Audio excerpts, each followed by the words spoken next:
Some will always fear and resist progress, but there are some who will even prefer to see everything that they cherish destroyed before they would see it changed or even shared with others.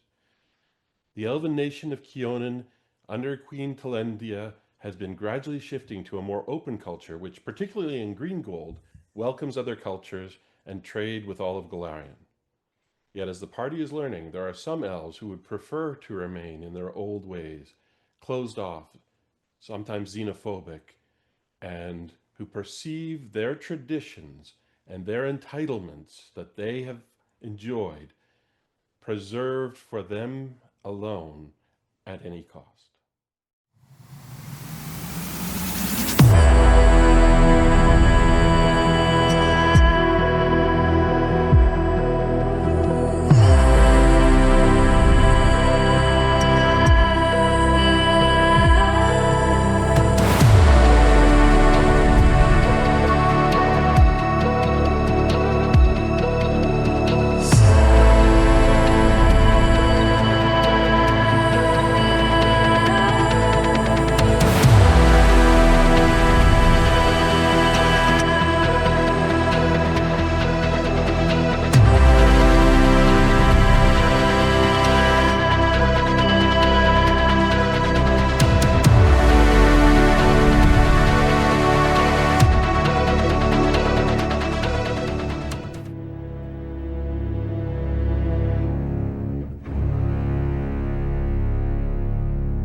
Welcome back, everyone. This is session 5. Today, we're going to be beginning the third Prelude adventure I've written for the benefit of the players and the GM and the viewers to get our player characters ready for the level 11 start of the Paizo Actual Play SPORE WAR, which starts at level 11. It's an opportunity for them to make new friends and make new enemies. Before we begin, I'd like to thank our dice partners. Norse Foundry, they make metal, gemstone, and bone dice that add some heft to your roll. And Phoenix Dice, which make recycled dice that you can feel good about using. They rise from the ashes. They're beautiful. Check out my favorite gin with gold flake. I'd also like to thank, the links are below. I'd also like to thank Tom Cardos from Apps and Assets and the tools that I use, including Dungeon Draft, Roll20, Archives of Nethys, and of course, Paizo's excellent Adventure Path materials when we get to it. Now I'm going to introduce the main players in this narrative. And go ahead, Gwen. Let's get our introductions in. Hello, everyone. My name is Gwendolyn. I'm an English theater teacher now at the middle school solely. If you want to talk RPGs, I'll be playing Briala today. I'm always happy to hear more about it and talk more about my elven wizard. If you want to talk more about RPGs and life in general, you can find me on Instagram at CovenGwen, which is hopefully a little bit easier to find now that I don't have students searching for me anymore. That's CovenGwen on Instagram. Yeah, super excited to play. Hey there, I'm Par. I've been streaming and playing TTRPGs for the last 6 or so years. Today, I'll be playing the ever so great Jadior Fellavale, who is a full-blooded drunk monk elf.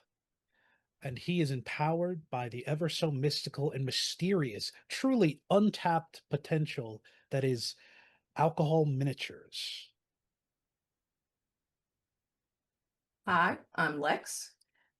You can find me most of the internet at Fort of Air, with and without the dash, except for where I'm LexArts with 2 X's, like on my card. I'll be playing Banda Daria, the Elfin Dromar, Nomad, Ranger, and short shit on a mission. What's that mission? Don't worry about it. Hi, everybody. My name is Skye. I work as a bartender, and I'm also an aspiring voice actor that loves to do weird things with my voice whenever I have the opportunity to do so. And today I'm going to be playing Varen, the fetchling thaumaturge that tends to get a little obsessive and has a habit of doing weird damage types to enemies. Hi, I'm Stephen Merlino, a teacher and a fantasy writer and one of the founders of Dungeon Scrawlers. In this campaign, I am playing Toad, who is an 8 charisma dwarf champion with no beard and a kind of squished looking head with a ferocious underbite. Thanks, everyone, and welcome. We're going to have some fun tonight. We're going to cover a wide range of topics. We're going to cover the exploration of Greengard, your granted home in Green Gold. We are going to explore some more downtime. We're going to explore what your characters have been up to. We're going to explore some of the rumors that have swirled and some of the adventures you've gotten up to in the levels we've skipped between level 5 and level 8, which we're starting at today. Before we go through the downtime, before we go through what you've been up to, let's roll back the clock just a little bit to when you were first granted your new home as a reward for services rendered. And we're going to go to roll 20, to the map of your home. And you don't need to put tokens down if you don't want to. But basically, we're going to explore the home you've been given. And I teased it last time with some grayed out areas. Let's explore. Is everyone there? Mhm. All right.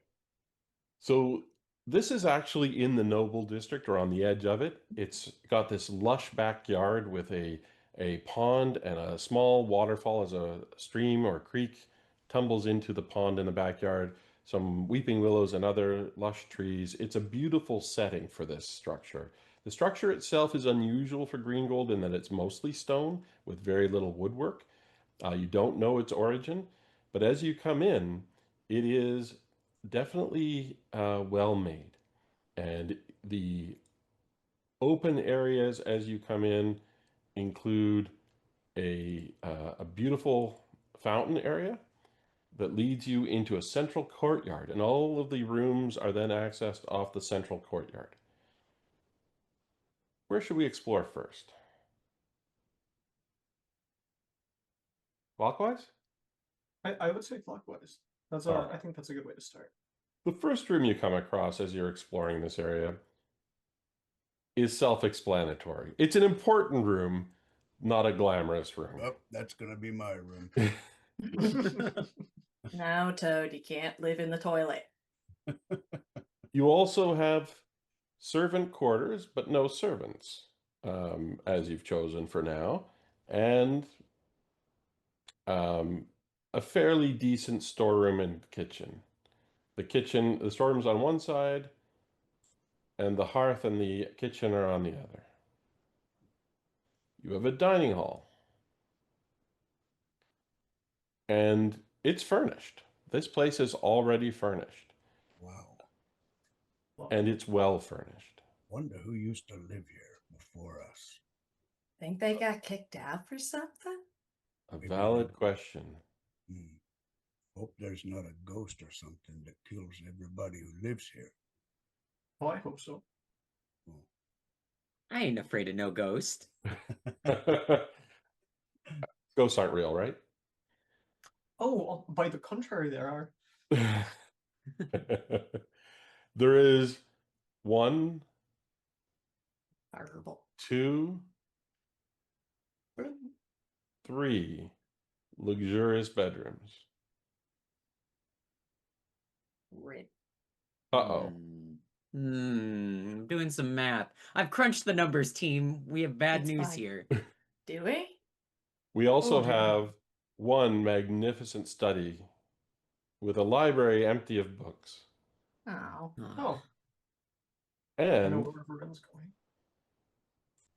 a magically enchanted steam bath. Okay. So it is not some humble reward that you were given. This place, when you start exploring it, is significant. There's a shortage of bedrooms. Is there not? There's like 2 whole bedrooms down there. They are small, but they do exist. Honestly, I think Varen would be happy just putting a cot down in the study. I wondered Claiming about that, about Yeah. Varen. Yeah. I mean, your alternative is taking the desk out and making it a bedroom, and I don't think Varen would be keen on doing that. No, they would be happy just putting a little cot in the corner. A roll-up mat or something. Yeah, like a little futon. Yep. Which leaves you with 4, unless someone's sleeping in the steam bath. Oh, I thought Toot said that he had already claimed a room. No. Yeah, I think you'd see Briala walk into like one of the servants' quarters and it's like, wow, they weren't kidding. These No, rooms no, are no. huge. This is That one's amazing. mine. That one's mine. Okay, look, you guys fight over that. I get the one closest to the kitchen where the servants go usually. That's gonna be for me. I want to get up. I want to be able to walk right in the kitchen and eat some stuff and go right back to my bed without putting any slippers on.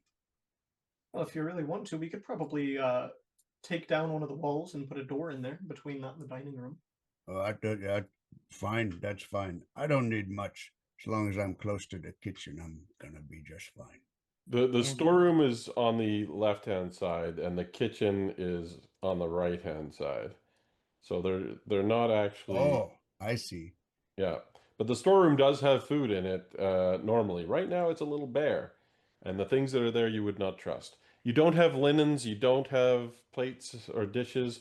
There's some money to be spent on outfitting this place, but fortunately, you did that 3 levels ago, as of today's session. Yeah. Okay, wait a minute now. That don't. And I want that one there next to the storage room. So that way I can put stuff in the storage room and nobody gets mad when I'm banging on stuff in the storage room. The kitchen for your needs could be converted into a storeroom and kitchen, and you could convert what is currently the storeroom easily into a workshop, because there's several of you who have use of a workshop. Oh, I'm gonna take the big one. Next to the steam bath. I love how nobody jumped for it first. Nobody. okay. I was sort of waiting to see what people were feeling. I'm taking the big one. Yeah, Banda and I, we be right here by the storeroom. We can make it into a nice pantry, maybe put some nighttime food in there. We guess we don't have no servants. Who's gonna do the cooking? You're all gonna have to learn how to cook. Oh, Maybe yeah. You we- all don't know how to Himself? cook? Is cooking a particular skill? Hold on. I don't remember. That I does got- not come up very This is- often. It's just a crafting thing. Yeah, it If Oh, is. it's a you were to crafting roll thing? for We're it- fine. We're if fine. you were to roll for it, but the assumption is that you at least know how to not die. Boil You know, I mean, water. where is It that? could also be rolled into any kind of survival skill, right? Yeah. Just Easy not. enough. 18 is good enough. got an All right, idea. so we don't need to dwell here over long. We want to be relatively quick, but I thought it would be worth exploring the reward that you were given with a little more detail. So we have 2 other bedrooms that are not currently used. Where did Gwen, where did Briala end up? I think Briala probably went with the this bedroom. The purple So that room. could watch the sunsets, you know. There you go. To the steam bath. It's the steam bath. All right, hang on. All right, Banda figured me out. Didn't take long. There is one other noteworthy thing about this home that you may consider interesting, and that is that the exterior windows are well shuttered and have iron bars in them. They're extremely secure. Yeah. You perceive that there could be a Interesting. security risk because people can get up onto the rooftops and drop into the courtyard, and not all of the corridors off there have a door, noting that the area to the servants' quarters, what was the servants' quarters, is open. But the doors themselves that you do see on the map, they are quite stout as well. None of the interior doors have locks on them, but you could add them if you wished. A bar would be simple and straightforward to add, if that ever became relevant. Why would that Hmm. okay. That's an odd thing to say, DM. I just want you to know that. Yeah. I didn't mean it in any way at all. All The right. way you said that also, it sounded like you meant it in a way. You're getting to know me too well. All right. Let's move on, unless there's anyone want to add anything about the outfitting of the house? Okay. I mean, we're probably going to cover that in the downtime / adventures across the next couple of That's right. minutes. So let's talk about the downtime. And because there is and Toad's catching up with respect to some of the things he did between level 3 and 5 as well. Before you get into your individual characters, though, I'd like to give you some prompts to think about and some updates with respect to some of the other personages that you're aware of. The lady Ianara Selaval, who you have pilfered a diary from, she becomes, over the intervening time period, more closely connected with Lord Valthorn. And the latest rumor is of a betrothal. They are engaged to marry. Macbeth and Lady Macbeth. I laugh. If I'm in the middle of the street, I start laughing so hard I fall over. Oh my gosh. I love it. There's also something that you catch on to in that the commander, Veril Morivan, continues to work closely with Kalion Serthal, the merchant of exquisite taste. Both are continuing as patrons for the party and giving you requests for assistance and excellent rewards, which have assisted in outfitting you with some of the items you obtained between level 5 and 11. You begin to suspect that there's more going on between them than is obvious, but each of you has a different theory as to what that might be, perhaps. They are becoming close.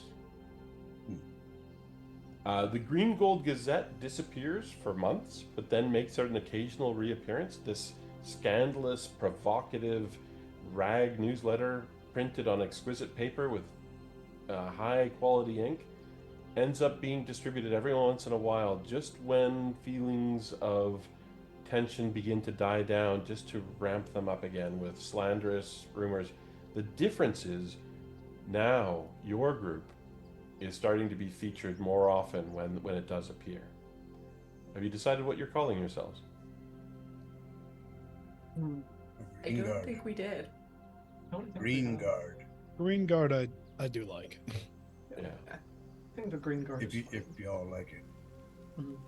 So As long as we're not directly associated with Green Gold, I think that's... you are not, but nonetheless, you are beginning to gain a reputation, and a positive one, but the Green Gold Gazette would not portray it that way ever. And you are continuously slandered when it appears, which is intermittent. You are continuously slandered in that document. And despite your efforts, you're not able to find out where it's actually being printed. I have some questions, and I'm going to start with Briala. Briala, you have continued intermittently to try to find concrete information about the whereabouts of your mother. Is Briala prepared to hear the worst? And what is the worst that she might think to hear? I think there's no world where Briella thinks her mom is dead. I don't think there's any world. It's like, elves, they live forever. They're practically immortal. No, she's fine. She's off doing something. She's off, taking care of something. She just hasn't been around, She's traveling the world, Kyonin. Yeah. I think there's like no world ever where she's like, oh my gosh, she's dead. Which would be worse, dead or disappointing? Uh, probably, probably disappointing. Probably gotta be. That's up to you. And we'll come back to you, but JDR, furthering your discipline of intense personal development, your strength and stamina, your speed, your skill, and your personal dedication. You also expressed an interest in acquiring a tavern, and those steps would be well underway. The question is really, you are aware that Taz of that you met in the first session is continuing to struggle.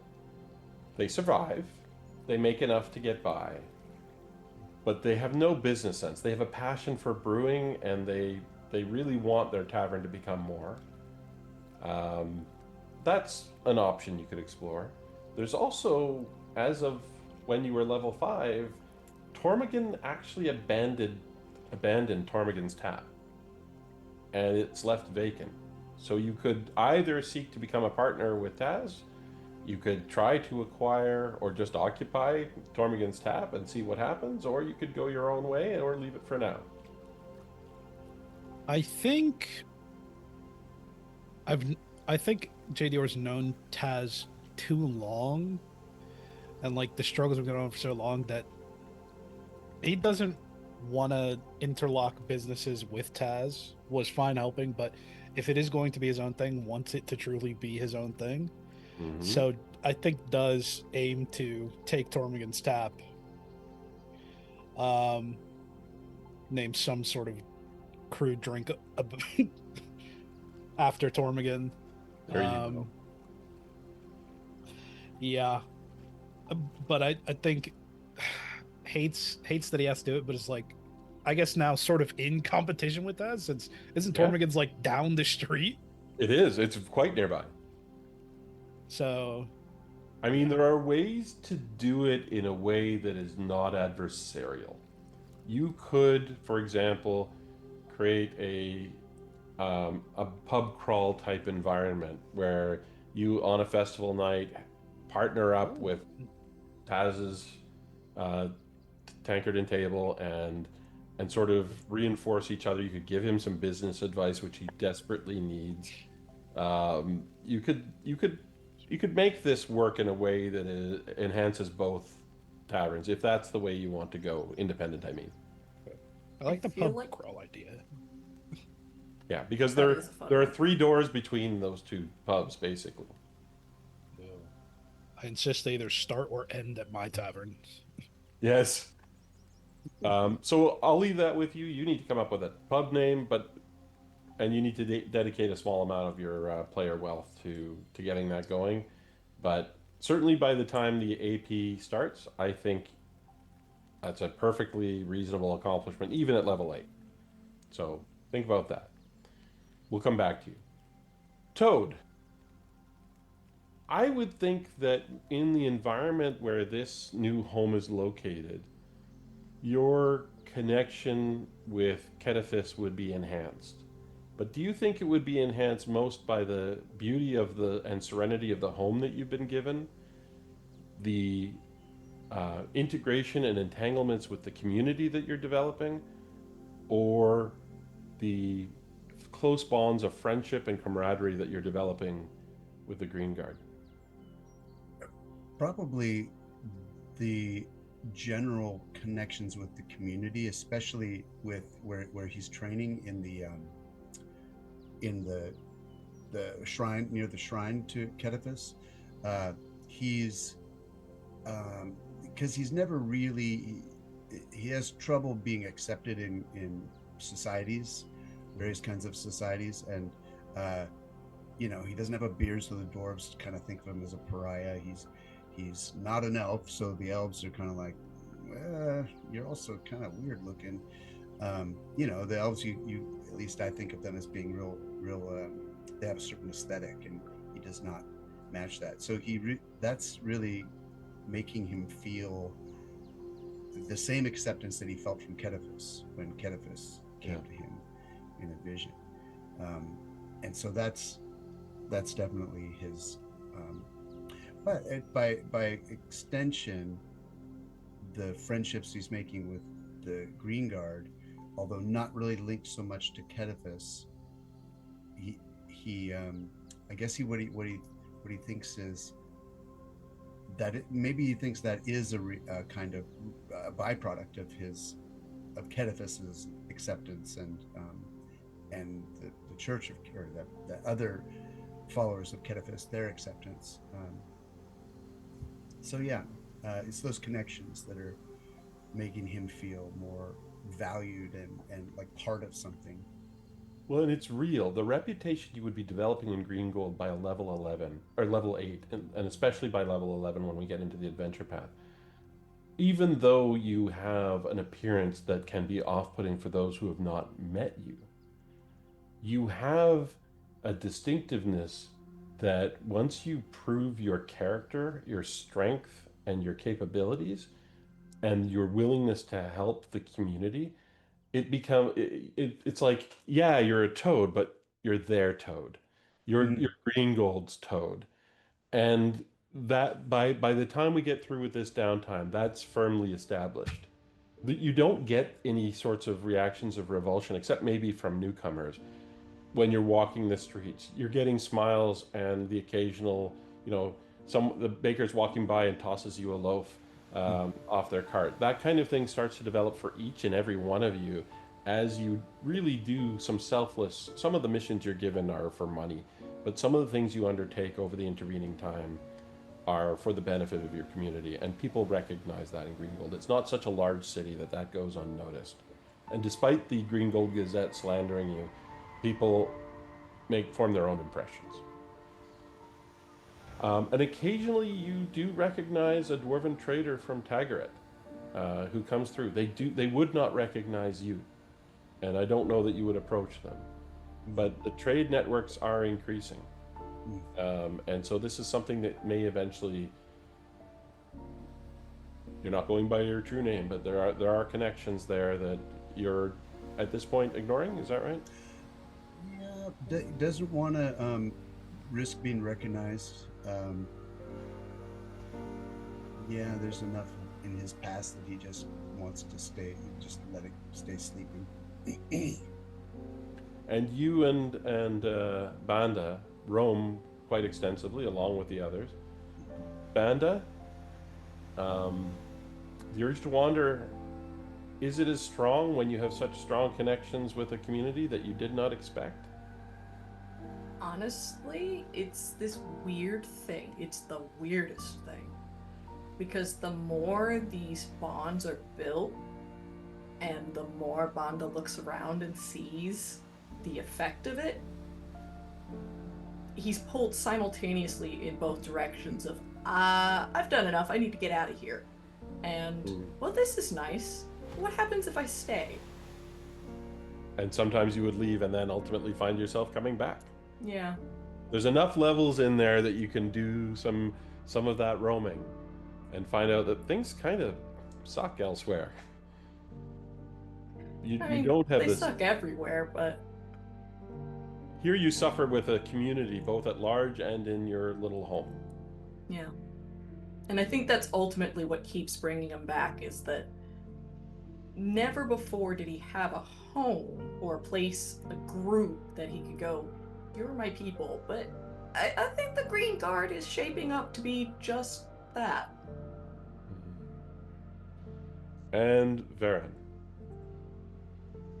you have formed your own community within a community with the astrologers and the various scientists and academics that you're forming deep connections with and getting real access to peers who share your passion for the occult in some of these places.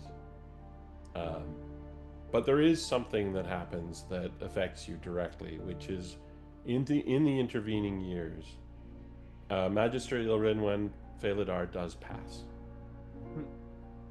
And you are immediately, I think temporarily perhaps, set adrift in that for years now, he would have been an anchor or someone who, despite his frailty, gave you advice.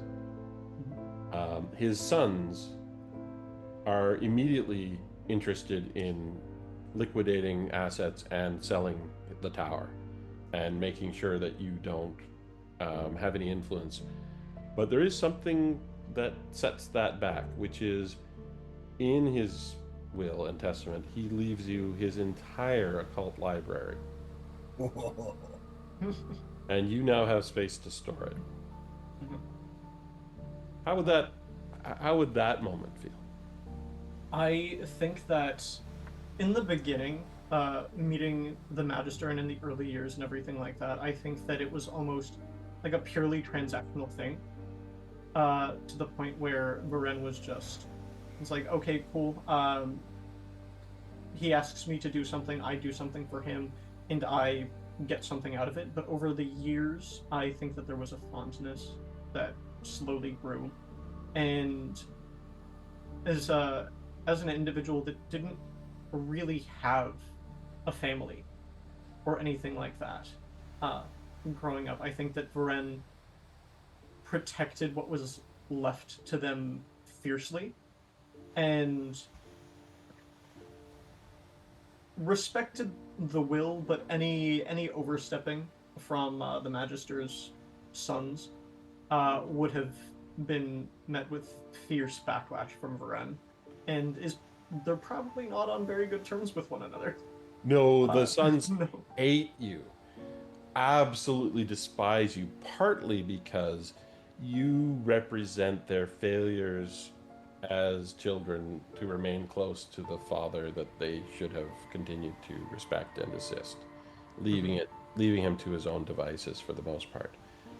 But there is a moment in his last few months where the Magister has some lucidity, and he does have, you remember his last words to you, when he says, "You should never forsake your curiosity, and whatever challenges you meet, I predict will give you just further insight into the truths you seek. Do not ever give that up." And then he talks about sparrows and their mating habits for about an hour. Understood. Varen will take the notes from both statements with equal fervor. Perfect. And we'll file them accordingly in their new library. The library is almost immediately 3/4 full, based on just that one large wagon full of books. Let's talk about downtime now, and first collectively what you're accomplishing as a group and what you're doing with your estate. Go ahead, free for all, dive into it. I'll guide you if you need guidance. I think I have a group question for Yeah. as us, we're all sitting down for dinner at some point, and you'd see Briala kind of come in with her wizarding textbook, and says, "Hey everybody, I had a great breakthrough in trying to piss someone off. I think this is it. I think we found a great way to piss somebody off, and I'm so, Are we crashing a wedding? Are we Oh. crashing wedding? Yes, but leading up to this, this is, and I'll explain the spell. I'll put it in the chat here. I just learned this spell. It's called Nightmare. And Nightmare, I can cast this once a day, and they have to make a will save, because I know, most of the people we'd be talking about, if I don't know their name, they get a little bit of an opportunity, but I can repeatedly make their nights terrible for 10 minutes a day. 10 minutes a day, they don't get good sleep unless they are really lucky. And if they're unlucky, it will slowly eat away at them. Hey, okay. This is terrible, right? Actually, I'm saying this all out loud. It sounds bad. This is actually a bad thing, isn't it? Horrible. But also, how trackable is it? Well, I cast this far away from them. I guess, is the lady, do we know if the Lady Celaval or Valthorn are either of them mages? That's a great question, and the answer to that depends on how deeply you search. What if one of your downtime activities is gathering information about what their capabilities are, who their allies are, what their weaknesses are, what they're up to? Absolutely, you can find out least answers to part questions. of Bandas have been that in the direction of, hey, what protective stuff do they have? Yeah, Yeah. this spell is horrible in this kind of political game, and the DC is non-trivial. Hmm. And if there's anything that Varen could do to speak with the astrologians that they've been building connections with, potentially some divine disfavor could be sent their way in addition to this. You also have more mundane ways of engaging in fuckery, in the sense that you have information in the form of papers, and you have information in the way of an extremely damaging diary. And there are different ways you can use that. How you use that information is entirely up to you. How would the process be to get an audience with the crown in Green Gold?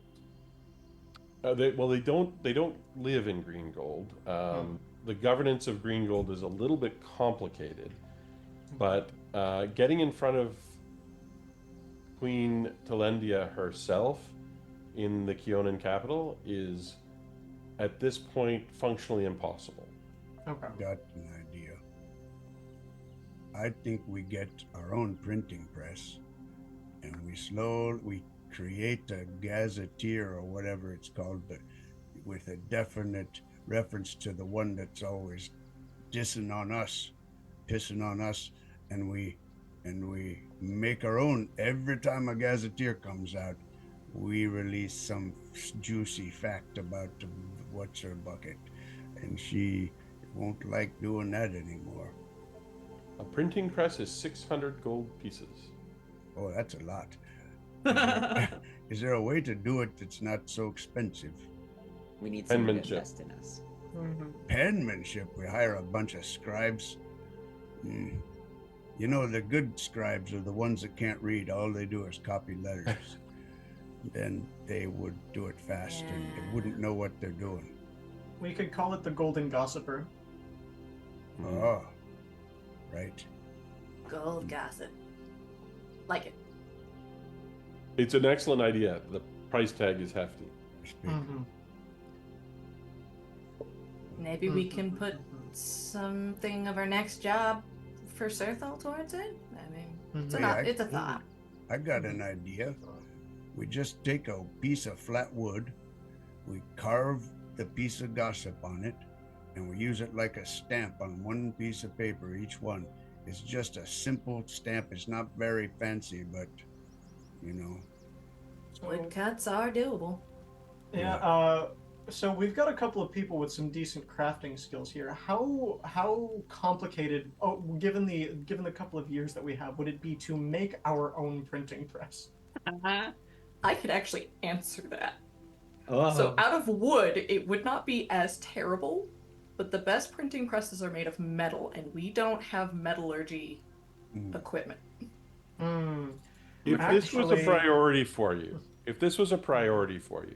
and you made it known to Serthal, and you let him know what you were planning to do with it, if you could make the frame out of wood, invest some of your own downtime efforts into that instead of earning funds or doing research, you'll need the gearing, right? Like the gearing is the part that has to be done out of metal, but you can save enough money that I'll say that, for the low price of 75 gold for the critical components you can't make yourselves. Oh. Happy to cover that. And I'll some, take it and some right now. downtime commitment, you can do this. I like this idea. Before we commit 100% to this. Yeah, who am I supposed to cast a spell on? No. Before we commit 100%, I think we should coordinate what we're trying to do here. Are we Mhm. trying to ruin them with people of importance? Well, People in general? well, we're also trying to dissuade them from releasing those dang gazetteers. Let them. Everyone knows it's fake. Oh, I don't know. It's probably making people hate humans and outsiders a little bit. Hmm. Just the stupid ones. The other thing that we can do with the printing press in that regard is we can make releases that are directly counter to everything that they release, and just overall lower confidence in any paper that goes out, period. Yeah. Yeah. And that's useful. The interesting thing is the Gazetteer, the Green Gold Gazette is not extremely well written. So if there are skilled members of the party who can write well, you might be able to turn the table on them that way. Mm, Hmm. yeah, Well, make that- funny articles and good Parodies. satire. Mhm. Political What Got cartoon. type of a diplomacy role or would that something be? like that. Society, maybe? I don't know. I have Uh, good society, but It's a combination of diplomacy. I think it's almost diplomacy. I could do diplomacy for sure. It's the closest fit that I'm aware of. Mm-hmm. Perform poetry. Mhm. Yeah, I think diplomacy is what the objective is and fits it best. Yeah. Because Vren could do diplomacy. Vren's got a bonus of 14 diplomacy. So above the table, ideally, I would love to get some of this dirt because it's so damaging to the queen or someone who has the queen's interest in heart. But who in green gold could we get that to Mhm. that would do that? Yeah, like a trusted avenue. You Yeah. have several connections. Marival, the owner of the Queen's Cup, which by the way is thriving again, and they owe you a favor. Okay. She is lesser nobility and extremely well connected.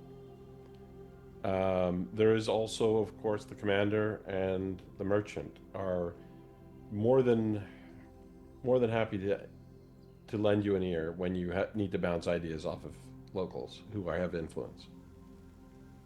Those are probably the three best bets I can think of. Lady Okay. Selaval's very well connected. How are you guys in with her? No.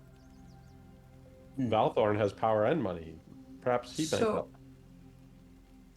in talking to Sothal and the commander, what would be the impression we gain of would they stop us from discrediting these two? Let's play that out. Okay. So you know where to find them. They're always welcoming you into the shop, and there's no one there. You know when to go when it's not busy. Benda, says Serthal. Boss and second boss. Second boss? Whatever. So, we got a problem with two nobles who may or may not be in bed with one another, physically, literally, and metaphorically. You don't have to be coy. We know who you're talking about. We pay attention. Great. Awesome. We want to discredit them. We want to run their names through the dirt so bad they can't get back up. The commander scratches the back of his head. You know he tries to avoid politics. Yeah, that's not surprising. We know they're behind a whole lot of this crap that's floating around about outsiders. Yes. And we just want them to stop being able to do that. Yes.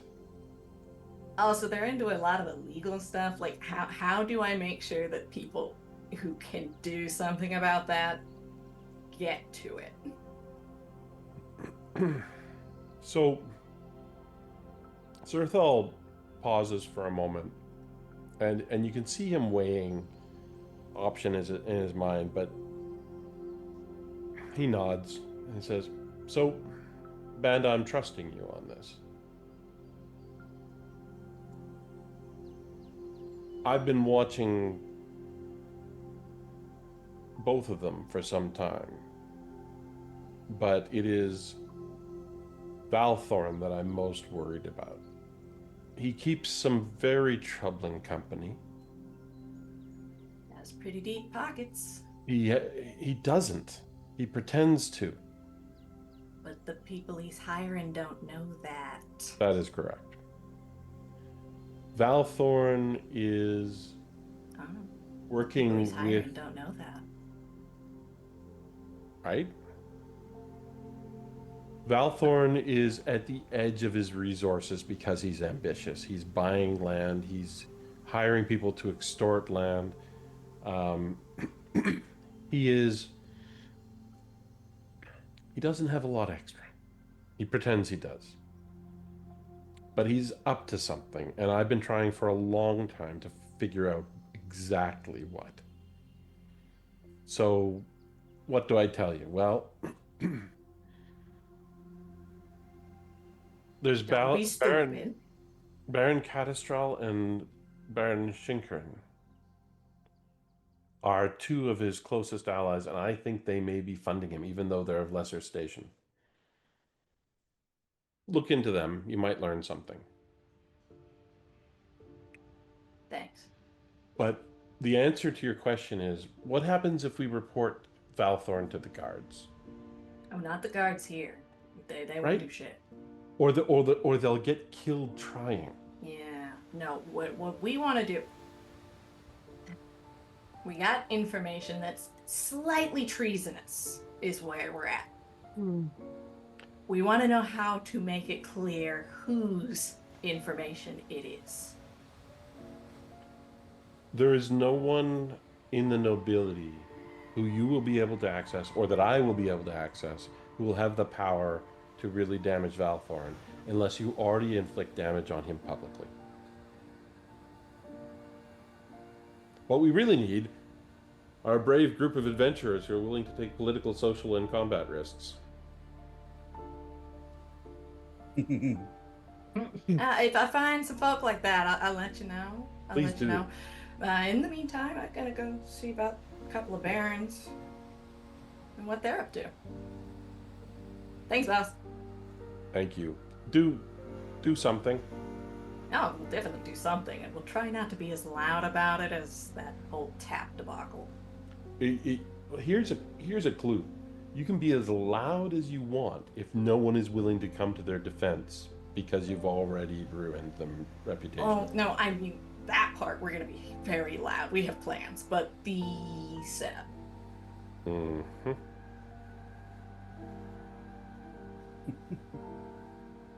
Back to the green gold goop. The green guard. Oh, goodness. Say that I'm 10 going to mess times that fast. up so many times. Green gold goop, green gold goop. No! Guard, green You're gold, goop green now. guard. Hey, the green goop. Gold goop The guards. The goop of the Green Garters. I'll have your Guards. guts for goopers. I mean, If you thought I was going to mess it up a lot before, I'm definitely going to mess it up now. Wonderful. No, that was Baron Catastral and Baron Sinkern. I'll give you the spelling. It's Shink. Thank you. Shinkern. Shinkarin.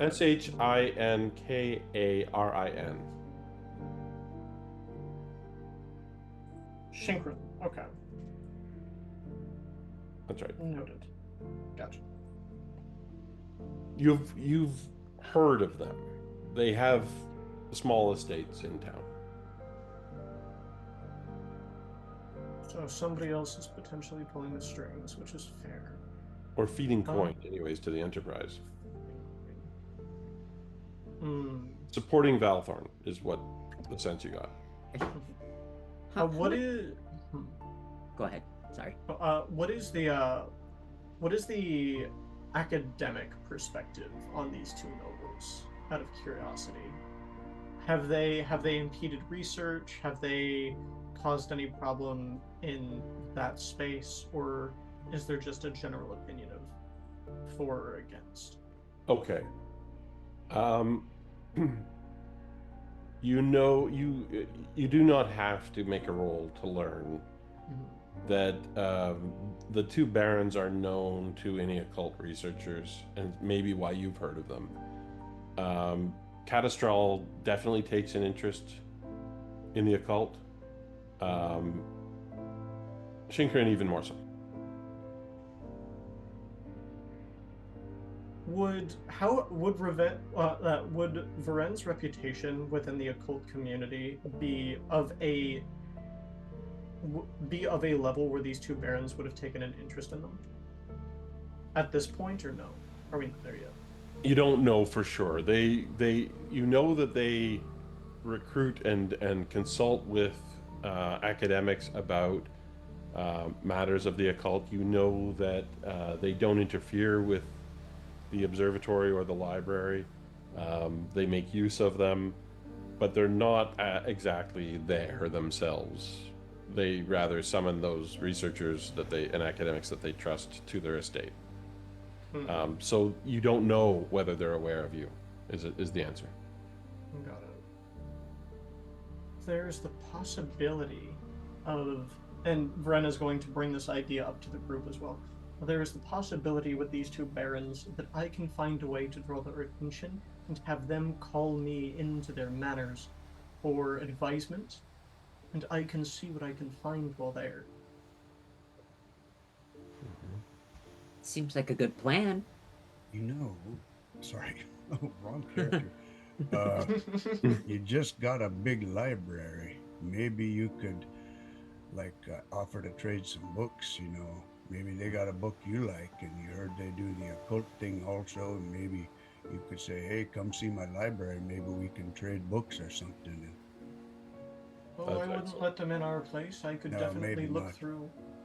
I could definitely look through a couple of the books that I've got and find a few of the interesting ones that I'm not interested in, and Right. see what I can leverage. Yeah, that's a good idea. Maybe that's your in. As a matter of fact, there are quite a few duplicates in the library, Oh, either because you borrowed a book and then he replaced it, or because absentmindedly he acquired the same book 3 times. Yeah. If Understood. you do get into their estate, I'd feel a lot better if you took some kind of backup with you, even if it's just one of these. And he holds up like a bottle of some unidentified liquid, some potion or another. Well, I'm happy to do it with all the help that I can muster. I can do this, and Varen is going to snap their fingers, and their armor is going to change into very fine robes. Just immediately. I can outfit change as long as I would like, That's Um, nice. but I can't change my face, and that's the. Hmm. What about using something like this? Once per day for 1 minute. Disguise.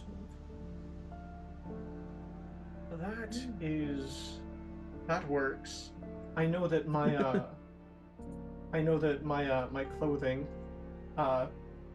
is my clothing in particular is not detectable by anything short of Drew sight, which is very fun. That's really neat.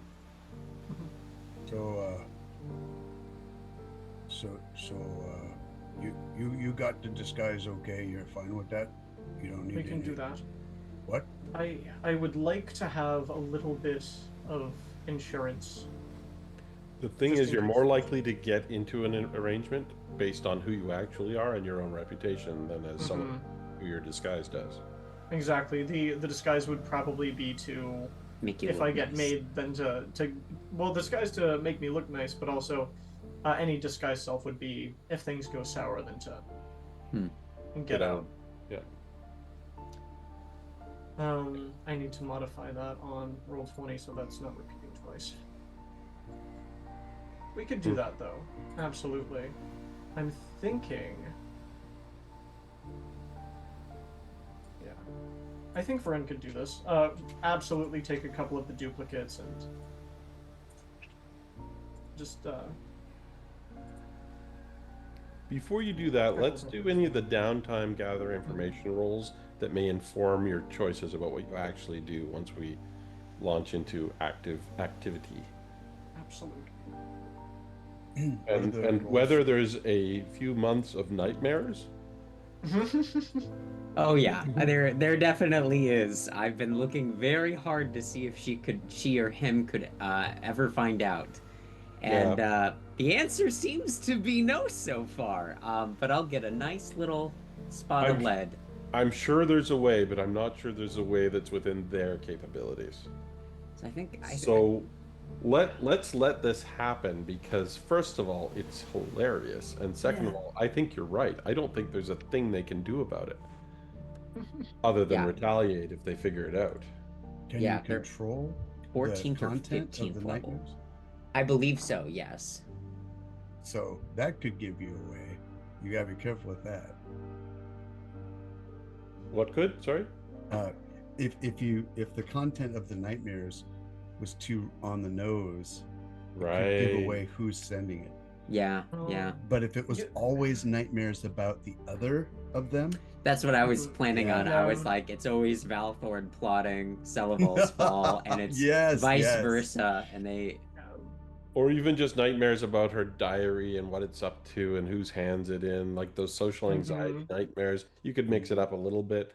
with the Either occasional way- spiced in, What? like Spiced in? the occasional spiced in, like, oh my gosh, all those people lost their jobs. I destroyed their reputation. That they had to leave. And like, there's just a moment where she thinks she might be developing a conscience, but it only happens like once a month. That would be the true nightmare for her. Oh no, I'm being morally restrained. I think Alright. that there's an occasional one where it's just them fully devoting themselves to charity work. Getting her hands dirty. No! All right. Anyone who's using part of their downtime to gather information on Valthorn or Salaval, do so now. and how do you do that? We don't need to get into the specifics. We know who your connections are, but we also know that you're all comfortable enough going to any of the pubs and taverns or the Queen's Cup Tea Hall and just working people to try and get as much information as you can in your various different ways and connections. Absolutely, because Verena's going to be the one doing this. Would that apply for esoteric lore because of the interests and proclivities of these individuals? It depends on who you're targeting. For the two barons, yes. For anyone else, no. It's gonna be the two barons. I think Verena's going to focus on their figuring out their chosen interests within that realm. Okay. I need to look up some. It's will saves, right? Yes. Yeah, DC 26. They fail, they get fatigued, which is like a -1 to their armor class and dex, I believe. I'll double check that. And then the critical failure is if they get drained 2. I believe it's like 2 times their level they lose in their maximum HP, and every night they get 1 HP back. So if they like critical fail that 2 or 3 times in a row, depending on, I don't know if they have like, level 20 stats or something like that, but if they have civilian stats, if they fail 2 or 3 of these in a row, that They're just dead. it might kill them. But I mean, what are the statistics of that? But I'll spend my time looking around for. And that's assuming they can't afford medical attention and magical assistance to cure the training. Yes. But if they are heading to the medics twice a week to stop from dying from your nightmares, that too, I don't think you would be disappointed by that result. No, I don't think so. And mean, as that- I'm information gathering, I got a 33 on elf lore. Okay. And who are you targeting in the first week, let's say? Oh, Two natural ones. I would fall to the will of the group because I would love for it to be Lady Celaval. Oh, But go if the- for Celaval, that she wronged you specifically. It's a bad week for her. It is a very bad week for her. She rolls well, but she rolls also very, very poorly. Feeling poorly. Yeah. So in the first week, oh my god. Yeah. So several She's critical failures. Several, as in more than just the 2. I'm just figuring that out.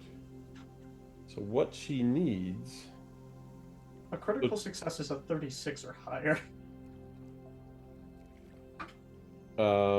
Yep. She doesn't get any critical successes. Oh, shame. That'd be the only She thing gets 2 protecting critical her. failures and 2 failures. That's amazing. So yeah, by spying on her at the same time, you realize that she does start asking about medics and magical assistance related to nightmares that she has started experiencing. Because she suffers a nightmare every night. Yeah. Even at successes, you have a nightmare. At failure, you become fatigued, and at critical failure, you become drained.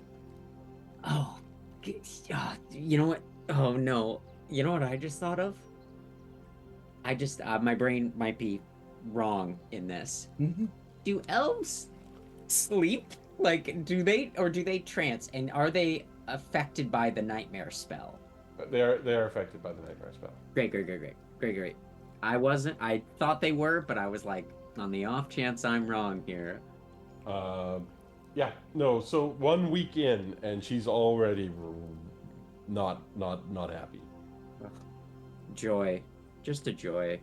And you're not relenting, I assume. Any day I'm like going off on an adventure to help people, I won't cast it. Oops, wrong dice.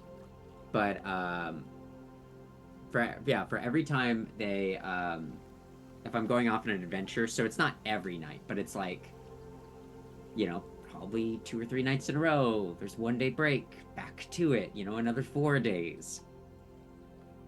2 more critical failures and 2 more failures the following week.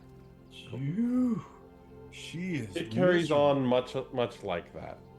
Great. She had a, natural 20 on day 14, It's pretty good.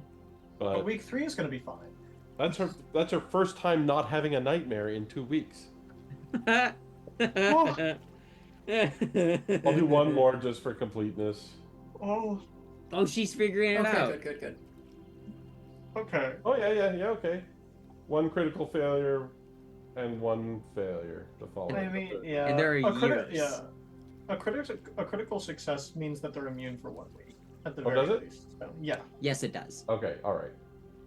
So she has So 2 that would critical be- successes. So this is actually over the course of 5 weeks, She and fights she's off her able to inner address the demons. draining. Sorry, what's that? She fights off her inner demons briefly. Briefly, Yeah. for a couple weeks in 5 weeks, she's immune.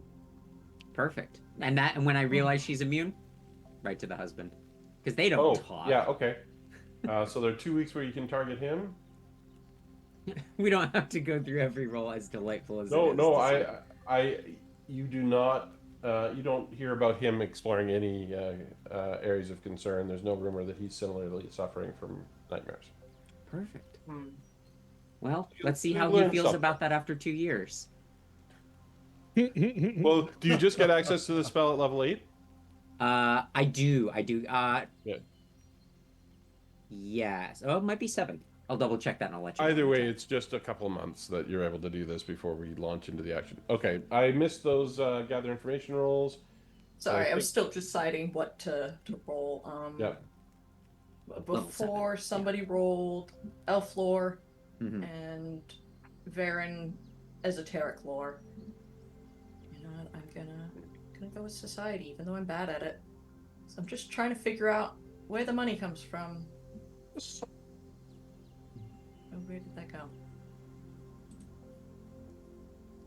Did it roll? I see 18. Oh, okay, there. I see 18. I'm just trying to suss out where they're coming up with these funds to do this. And in what ways they're moving, I guess. I think that's a good angle. Mm-hmm. Yeah, I think with the elven lore, I think I'm trying to figure out, like, trying to anticipate what their next moves might be, and like, Briala begins to suspect that they have operations that they would very much they are very much trying to keep concealed. Whether it's extortion or embezzlement or smuggling or something like that, they seem to have some hirelings like Tormigan who are very nefarious in their dealings. And I'll say over the intervening period during the downtime, you see very little of Tormigan, but he is occasionally back in town, and he avoids you as much as you might avoid him. What's interesting about that is he's still interacting with Valthorn. He generally arrives by boat or by road, heads right to Valthorn's estate, tries to conceal his passage, but you're alert enough to be able to hear rumors of it at least. In any event, you become aware of it with those kinds of roles. You are aware that this sort of stuff is going on. You know that Valthorn is very much trying to make a play for being invited to the capital to become part of the Queen's court, and it's just not working. And he's getting angrier and angrier and more vindictive as his efforts are rebuffed by the Queen. And sometimes the Green Gold Gazette even starts to be openly critical of the Queen and her more open policies with respect to Green Gold. It verges on the inappropriate as his resentment starts to build. He considers being on the council to be his birthright, and it has been deferred. He refuses to acknowledge that it's prevented. So, but yeah, what's going on behind the scenes? Yeah, there's a wedding that's being planned between Celaval and Valthorn. The rumors are true. There are official announcements. The two barons, Baron, you are able to determine that they are absolutely, as I mentioned, investigating the occult. And you reach out, they would be willing to have you visit with books that you might be willing to sell or trade. Would Varen know any specifics of their interests, or just is it in general? You're trying to figure that out. That's part of the reason to visit. Understood. Or you could talk to the people who have been invited before, and they've been closed-lipped so far, but you could try to persuade them to tell you. We'll do that and see if Varen can get a leg up on negotiations first. Yeah, Would try that be a diplomacy? It would be a diplomacy, but you can offer money to try and grease the wheels if you wish. I'm not going to offer money. Okay. Just 24. So you're talking to a fellow by the name of Tham, who has you've never much liked Tham, but Tham is willing to talk to you, and you approach it cautiously, as a 24 would indicate. And you start, I think you would start with what? Like basically that you're planning on visiting there and selling him some books. You want to know what he's interested in? Is that? Yeah, it's just it's like, I've got I recently gathered a collection of occult texts and everything like that. I've got a couple of duplicates in my collection, and it's been brought to my attention that the Barons Catastral and Shinkrin have an interest in researching and collecting information on the occult, and I was wondering if any of those duplicates would be of particular interest to them. Probably.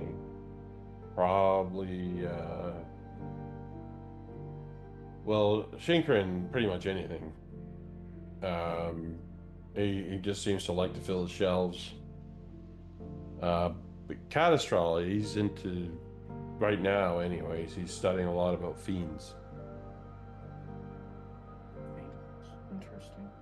I do remember there are a fair few texts that I do have on fiends. I'm sure that I could offer those up and everything like that, and then general information I could do that. Yeah, he tends to pay a premium. I snap him up wherever I can because I like the coin he's willing to pay for him. Of course. I shouldn't have told you that. Oh, did they pay you something to stay quiet? No, no, you're going to be looking for books on fiends. You'll be competing with me for purchases. Think nothing of it. I'm just going to be going off of what I have in my library. I'm not going to be in pursuit of... I might buy them off you.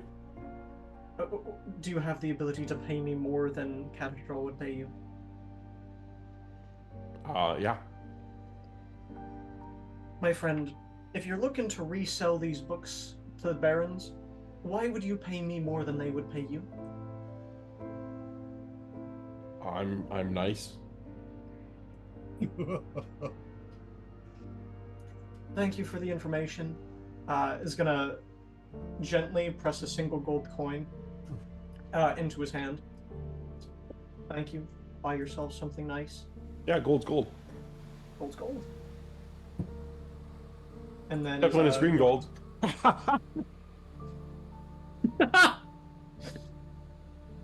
There's a reason you've never really liked Fam. Oh, absolutely. Absolutely. I think that Varen does what they can to try to be some form of a wraith within like the research community, but it's hard to stay wraith by the time you're level 8. They're like achievements and everything like that. Yeah. That's right. Yeah, you've developed a reputation. These people know who you are. You've been by often enough. Mm-hmm. All right. So are you going solo? So Varen is going to come back, start to collect like as many of the duplicate books on fiends, and then just a couple on random duplicates on occult and everything like that. And then just going to say, right, would anybody like to join me on this little tirade? Probably best if I'm not seen around there, but I can give you these. Gonna offer up some of the, gosh, what are those called? One of the health potions he's got. One of the, numbing tonics. And where did they go? One thing of bottled sunlight. Okay. Just in case. It's lesser, it's not very powerful, but it's, All right. it's something. Banda's playing a different game than us as we watch 3D chess come out in this moment. Yeah. Like vampire demons. Yep. I'll and, turn. and one alchemical fuse is kind of tucked in there. I don't know what you're gonna do with it, but who knows? I'm so intrigued. Would you mind sending me the links to those items when you Yep. have a second? Thank you. I can actually drop at least half of them in the chat. Oh, wonderful. can Oh, I'm read. so fascinated by this. If I can read. Fascinating. All right. So you make the arrangements. Mm-hmm. Are you bringing anyone who can pass as an academic with you? I think, yeah, I was going to ask and see if Briala would be interested. I was going to ask, hey Toad, would you be particularly interested in any of the inverse academics of occult nature and researching fiends, as well as their like biology and everything of that sort?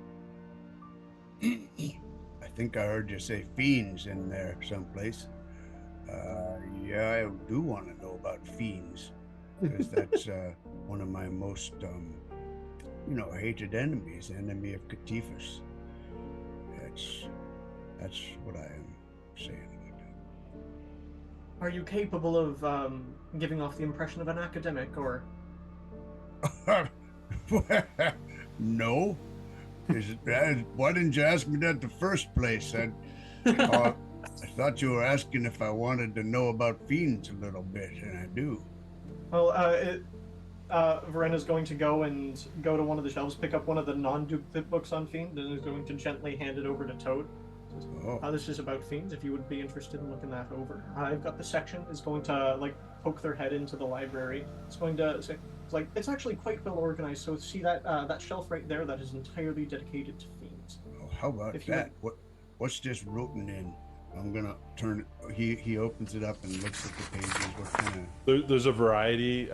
Some are Elvish, some are in fiendish languages. Actually, a couple of. Well, he can't read But those. most of them are in Common or Elven. Okay, he can read Elven. And of course, So- one condition though, no eating while you're reading. Make sure that you're washing your hands before you read. Okay. And dry them. And dry them. That is very important. Yeah. Okay. That's elementary, right? Okay.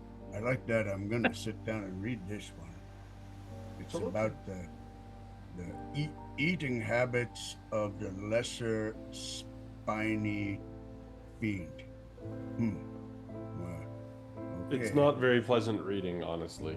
It's pretty It drags on and on and on. except Oh, when dear. it's distressing. Mm, This is disgusting. absolutely. So I think that would leave it to Varen and Briella, most likely. Yeah. All right. Yeah, So be we'll happy do a to go. quick aside with Varen and Briella, and you're going to see Baron Catastrom, and he's expecting you. Servants open the doors. You're ushered into a meeting room that's sort of a small parlor off the main hall, and he's sitting there waiting for you. And you can both make perception checks. Oh, wonderful. Oh, I don't like this one. Perception checks. I'm definitely not super nervous. 24. Oh, 19 on the Oof. die. Oh my Oh. gosh. Very nice. Just eyes. Varen does not notice anything, but Briella What? 24? does not notice anything. I don't like that. But Briella, when you were seated next to this immaculately dressed Baron, you smell the unmistakable scent of brimstone. Cool. Cool. I'm an academic. I know what that means. I've studied at the academy for years. I've been trained by one of the greatest wizards. Greatest. What do you think that means? I think brimstone is either two possibilities. They are a fiend. They work around fiends so much that it's indistinguishable whether or not they are a fiend. They're either hand in hand or they are one. It's covered up Yes. masterfully by cologne, but you pick it up, and you're pretty sure it's not in the cologne. Cool. Tight. More than an academic interest in fiends, you would think. Yeah. Is there a way for me to you just see Briella breaks out into a sweat. Does a 24 allow me to see the sweat, the bead of sweat on the Yeah. Okay. That's all we need to know. I get straight to business. I understand you have some rare books. I will look at them. Absolutely. Varen is going to be an ass and is going to pull them out one at a time for inspection. So, starting with the occult books. Oh, well, I've only brought occult books here for you. So this one in particular is going to be on containing, as well as on working in opposition to fiends, as well as the various different banes and boons that can come from them. This is one that I possess. This is one that you possess. Wonderful. I was Good one. going to put it back, and then is going to pull out another one. Seems a little bit older. It's going to say, now this one in particular is quite interesting. I did have some time reading it. This is on the name of a fiend whose name I still have yet to pronounce correctly. I They would seem not to be- recommend pronouncing it. Names have power. That is something that I'm also quite interested in. I would very much so agree on that. But I have not seen this book. May I? He's going He to. touches the pages. He evaluates it. He doesn't open it, you notice. But he does smell it. I am interested in this book. What are you asking for it? Well, let's see what else you have. is going to, okay, over the course of this, just to be a bit less of an ass, is going to pull out the rest of the duplicate books and just like provide basic information on each of them in turn. Yes. Uh, All right. Were you looking to sell these, or are you looking to trade for other books? in dependence on the books that you have, I might be interested in a trade. Otherwise, I would accept. And he snaps his fingers, and a footman walks into the room with a very high quality stained wooden box with a fitted lid that is pulled off, and you see there's about a half dozen books. He says, I don't keep many that I don't desire to keep, but these are superfluous to my need. If there's any that interest you, I would happily trade, but I'm also happy to pay. Your books have value to me. And I like to encourage people to bring me books that have value to me by paying well for them. In that case, I think that I would gladly accept gold for this. And out of curiosity, the detect magic spell, is there any indication of that is being cast? Unless there's a rule to the contrary, I've always held in any game system that magic is flamboyantly cast. Unless there's a feat or other ability to conceal it. Got it. Understood. Then we will not cast detect magic in front of this man. Just As Varen is kind of talking, I'll be like, oh, I'd love to look at some of the books here. Just a quick peek, Varen. I want to see what the superfluous ones are. Seems like you have quite a bit of knowledge if these are the ones. And could I take a look at the books and the content? Oh yes, them? he's absolutely happy to let you look at his books. What are the books that he's not interested in? Is it summoning demons? He's been there, done. You know what I mean? What is the kind of knowledge that he thinks is not useful to him? There are some clues there if someone has occult lore as to why these might be in the box. we are so occult lore, I believe, would be esoteric. Yeah. Correct. Yeah. Yeah. Would I be able to roll in occultism as well? Yes. I don't think I'll beat that, but 18 on the die. I'm rolling hot. You both fully understand why these are in the bin. They're either not centrally fixated on fiends, or they're books that have been discredited. You have enough information based on your wide knowledge of esoteric and occultism lore that you recognize that some of these books they're still rare or even antique, but they include unreliable information, not particularly useful if you're trying to learn about fiends. Understood. And out of curiosity, would I have rolled a critical success on that? Because I do have a feature that allows me to gain even more information on rolling a critical success. You're gathering that he does not have just an academic knowledge in fiends. Beat a sweat. The choice of books that he's getting rid of are ones that someone who had pure academic interest would not be too concerned with, whereas the books that he expressed the greatest excitement about were those that were of practical use for someone who interacts with fiends. Understood. So he's going for the books that he knows to be accurate, that he does not already have. And usable, not just teachable. Understood. Is there a split between demons and devils in Pathfinder? There is, correct? They've renamed them all, and they're all fiends. Okay, they're all fiends. I was just curious. I'll give you additional information. He appears to be particularly interested in demons. Cool. That's what I was curious about. So we're going into the abyss, is what I'm hearing. That's understood. Just on a whim, I think Varen is going to start speaking Chthonian. Just hard switch, completely normal conversation, just hard switch from common to Chthonian in this conversation. He carries on in Chthonian without a moment's hesitation, as if you hadn't switched languages. with a bit of a smile. Understood. And it says, now, I see that you are looking for a very particular kind of book. I am more than happy to look into my studies, all in Chthonian, by the way. I'm so sorry, Briella. Just beads of sweat going down more now. I'm more than I'll just happy keep nodding like I understand. Of course.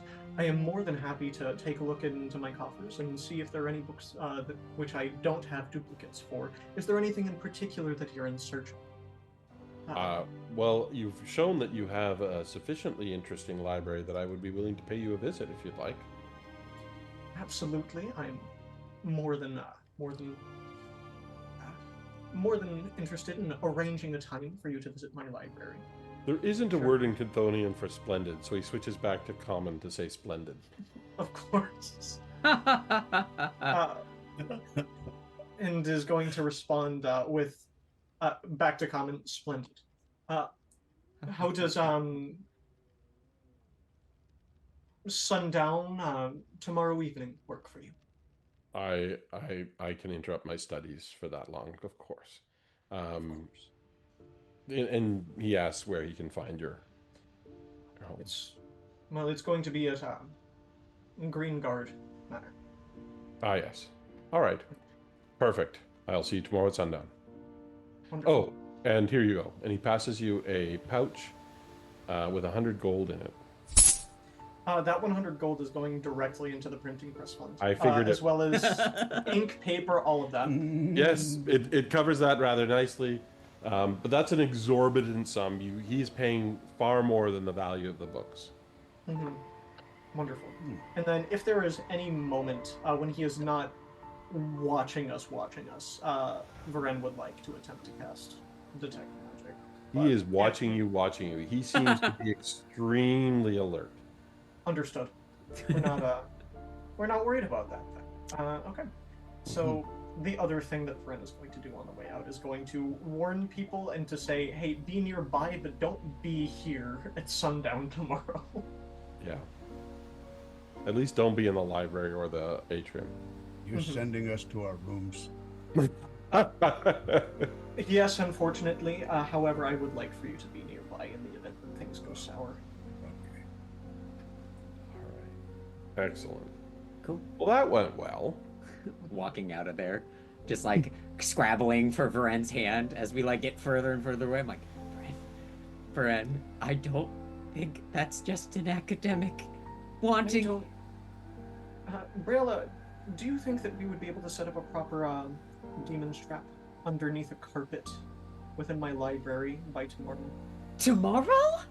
I mean, I can try. I can certainly try. It's I haven't done it in years, and it was only for okay, so you know. Okay. All right. Yeah, easy. I got the sense there's the potential that he's not. He might just be Oh, it's brimstone. in bed. It's brimstone. Oh, you smelled brimstone. I smelled that brimstone. convinces me even further. That's interesting. I didn't smell brimstone. But he did know Chthonian, which is that can only mean a few things. Either he's a crazy person like I am, or he's in bed with demons, or a demon himself. That's it. Perfect. We're going to trap a demon at our home. I love this. This is good. This is good for us. I feel fine. You watch like Briella's hair over the course of the past few years has like been stressed going black rather than white. So it's like starting to creep in. That's awesome. That's so cool. Also, we will give everybody the full rundown once we return. Okay, so that's Like, an we're- interesting. That's an interesting meal around the dining room table. Mhm. The conversation is. You're making new friends. Look at you guys. I love him. What And could possibly go wrong? Yeah, at this point, Varen is thoroughly convinced that the Barons are pulling strings for Valthorn and everything like that. That's not a partnership. That's a control. That's a hierarchy. Lex, did you say something? You're muted, I think. No, I just opened my mouth and I couldn't think of anything to say. Fair. I All right. think the conversation at dinner has at some point gone to just head on the table. Yeah. I've invited a bad person to dinner. Oh, You think he might be a person? We're not feeding this individual dinner. We're just taking him into a conveniently placed devil's trap. You are inviting him into your house at sundown and not offering refreshments? I'm worried about. I don't think that we want to offer any of the refreshments that he would be interested in. Let's be completely honest. The rules of hospitality on an outer being. I don't know. That gets kind of messy. These things matter, though. You invited him over? And you think he might be a demon? We'll offer him a nice, refreshing glass of holy water. Can we make some holy water here in the next? I got No. some. Beren, you got I gotta be some? honest. You That's can good. make a you know? This is bad. This is really bad. This Deep is breaths. like Deep breaths. I don't think I Okay. can make a devil's trap for something of his caliber. Looking at the general vibe of him, I could capture you like an imp or like a little method thing. You know, that would be fun. I can do that. I don't think I can do something of this size. Okay. Show us what we gotta do. We'll work together to craft it. Just tell me what we need and how much we need of it. DM, what do I need? Uh-huh. That's not for me to determine. I'm going to suggest that what you're attempting to do is crazy, but I love it. You've made the GM so happy. I will Oh, do gosh. whatever Ren wants me to. So DM, just on the I'm gonna do something with my hands and like tell me to stop when I get close to the odds of like a TPK at attempting this. Just Oh, I'm not going. I'm not going to give any. You're close now. I'm not going to give any indication at all. Okay. good to know. No, this is not a TPK scenario. This is. I am very curious to see how this unfolds. But you've invited a noble to your house. Mhm. We will put out a spread. We're not gonna be fair enough. You need to have a pretty solid plan, not just what you're going to do, but how you're going to handle the aftermath. So Aftermaths? Hmm. Of, I don't You know, think if we we can gotta capture dump him. a body. We can't. We can't. If think he's we not a should put- demon, we're gonna have to dump a body. we should put the demon trap right inside the front door. He's going to have to cross it. And if he's not a demon, he has no reason not to cross it, right? Well, realistically speaking, You just say, We- don't mind the demon trap. Just, can't be too careful. well, the thing is particularly powerful demons tend to be very casual when it comes to things that are too weak for them. So he might find it humorous if we test him like that. But if it's strong enough to contain him, then we can deal with it that way. JDR, I told you not to keep giving Beren alcohol. We can't cloud this mind. Someone has to test it. I'm just someone has to. It's all of you in this house. I'm brewing constantly. Someone know. has to test it. And I'm so glad Beren's helping you. I just like flipping through my spell book. There's got to be something. Ren is going to take some time doing the research in their own library for specific countermeasures on demons that are powerful, with the idea that a nuke would still be effective against a well, right? Like that's what we're going for. We're going for big and manageable and doable within 24 hours, preferably. Okay. So I could potentially trap them in for 1 minute in an immobile force field. However, it gives them immunity to critical hits, precision damage, and has like hardness 10, 40 HP. So he's like protected in it, but he can't move or kill us during it. But we can't hurt him during that 10 minutes. So, do we throw this out the window and just try to be good hosts? Is that what I'm hearing? If we don't know what we're dealing with exactly and you use the wrong measures, this whole place goes up in who knows when. Yeah. I think that we can also frame this to lower suspicion on ourselves instead. Because if he's speaking with Valthorn, then if he thinks that we're of no consequence, then Valthorn might think that we're of no consequence. Make him think we're harmless, perhaps. I think we gotta turn this guy on Valthorn. I think we try to get this guy working for us.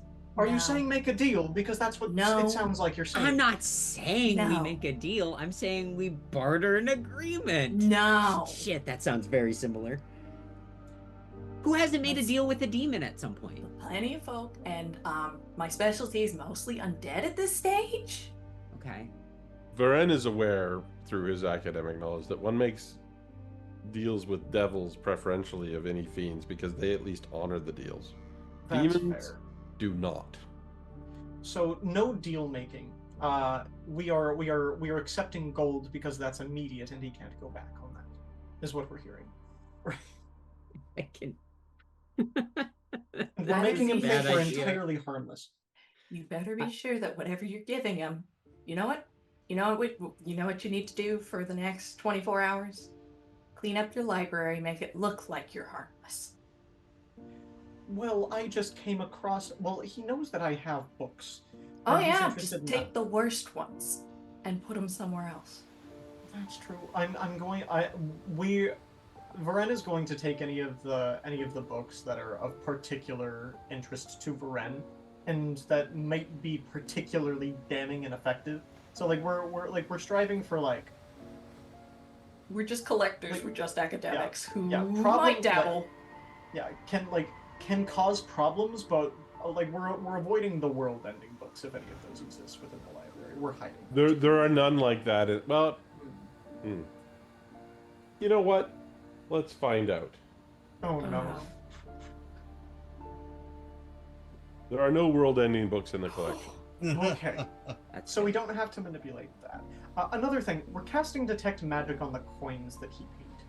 They are not magical. Wonderful. Oh, did you want me to cast magic on him? I can conceal my magic spell. Yeah, I have conceal spells, so he can't see that I cast a spell. Obviously, if I shoot a fireball at him, he'll see that, right? But, I wish you'd told me. Yeah, I would have done it in a heartbeat. That's wonderful. What spells can you conceal that would be interesting? Depending on what you want. After our, remember when we fought, Terry Gonen's, Terry Man, I kind of got a little, nervous, so I kind of looked back at, some of the spells my father gave me, and, so I have, like, Vampiric Feast, and Fireball, and, Nightmare, and so I don't have a lot of utility like I used to, but I can keep flipping through. No, I think that's fine. That would be wonderful if it gets to a point where we're trying to kill this man. However, at this stage, At ninth think level, we I learn just- banishment. oh gosh. Then I think we I'm played sorry, the what like did the- you say? At 9th level. At ninth level, I learn banishment rather than eighth okay. level, so I can banish a demon back to its realm. That's really great. I'm glad you get that later. Can't do that yet. Yeah. Do. I think that I think that we play innocent and harmless in this, and we just do the deal, and Yes. we try to Yep. That's what we do. Yep. We're Alright. just adventurers. We're not actually political threat. All right, let's get to it. Any concrete preparations you get up to? Just a nice spread. Cheese, apples. All right. Can just out of idle curiosity, can anyone see invisible? Not yet. Varen might be able to hold on. I can't necessarily see anything visible, but I'm a whisper elf, so I could potentially hear something invisible. Varen has hard to fool, which is a +1 circumstance bonus on perception checks against illusions, as well as to will saves against illusions and shadow effects. So that is what Varen has. I do have access to see invisibility. Yeah, but you wouldn't know to cast it anyways. Yeah. All right. Right. Around sundown, a carriage comes up, and you see him carefully, methodically step out of the carriage, and preceded by 2 guards, and they come to your front door, the 3 of them, and the guards sort of stand either side, and one of them knocks. He doesn't touch your door. Varen doesn't touch the door either. Their shadow comes up and opens it. Okay. Hello, Varen. Baron Catastrophe. Would you be interested in dining this evening, or would you prefer straight business? That's very courteous of you. I would not. It would be rude to refuse. Of course, we have some wonderful spirits that have been brewed recently by our resident brewmaster. I'm not a man of conventional appetite, so we will be brief, and then I'm very curious to see what your library holds. Of course, absolutely. So, very quick meal, probably speaking about nothings. Idly mentions, at the very least, Shinkrin, and tries to see if there's any particular response to the name. He doesn't seem surprised that you bring up another Baron. The guards stay outside, by the way; they don't come in. And he tells amusing stories that, unlike Valthorn, he seems to be somewhat sensitive to issues of class and wealth, and so he actually seems to be somewhat charismatic. He talks about things that he's heard about your reputation. He talks about you mostly. He says, you know, that whole affair with the Druidic Grove amused me to a great deal. I know that was some time ago, but made Valthorn very cross.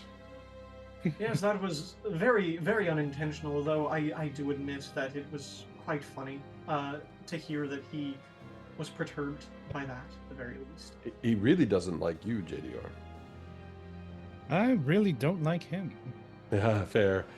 He's obnoxious, but he has his uses. Of course. Well, that's true. And out of curiosity, what would happen if he became less useful to you in the future? Well, I'd stop dealing with him, I suppose. That's understandable. He's ambitious, and the thing about people with ambition is they're easy to manipulate. He thinks I work for him. He thinks I support him, and I accomplish my ends through him. It's mutually agreeable, the best sort of arrangements, actually. Which leads me to our arrangement. I think that will also be mutually agreeable, especially if you can source more of these lovely books after I look through your own library. Of course. Well, if you would be interested in perusing my library, I would be quite interested in showing you. And again, Varen has stopped using their hands for doors, by the way. It's all done by their shadow. It's just... This seems to impress him in the way that people who make similar decisions are impressed by others who share their views. He nods approvingly. Understandable. Well, this is the library. There, it's sorted by category. So of course I we have can see that. And he astrology walks in in. there. He walks in genuinely impressed. He interrupts you.